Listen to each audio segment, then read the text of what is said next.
Katika lesson hii tutakwenda kuangalia kuhusiana na tuples ndani ya Python programming language. Jina langu ni Mohamed Hafidh Mohamed kutoka Soma Taaluma, na tunapozungumzia tuple, hii inakwenda kustore information kama ambavyo tunaweza kustore katika list, lakini utofauti uliopo baina ya list pamoja na tuple, list inaweza kufanyika, tunasema kama ni query operation, tunaweza tuka-append, tunaweza tuka-delete ama tuka-remove item ndani yake, na tunaweza tukafanya vitu vingine vya aina tofauti tofauti.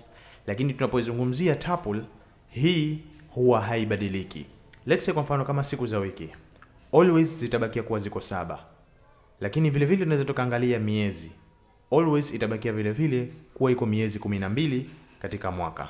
Kwa maana vitu kama hivi ambavyo havibadiliki, na kama tutakuwa tunavyo vingi katika series, tunaweza tukavihifadhi ndani ya tuple. So tunaweza tukaandika hapa days of day week ni sawa sawa. Katika list tulitumia hii kuonesha kwamba hii ni list.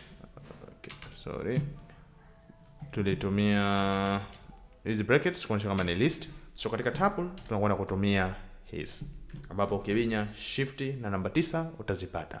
Ndani yake tunaweza tukaandika moja kwa moja maybe ni Monday, tukaandika tena Tuesday, utakiwa ndani ya Tuesday, na Wednesday. So unaweza ukaziandika mpaka uweze kufikia mwisho kabisa wa tuple yako, na at the end ukimaliza, tuna uwezo wa kutumia function zetu kama kawaida, let's say kuweza kuziprint. So tukirun program yetu hii, automatic tunapata tumepata Monday, Tuesday, Wednesday.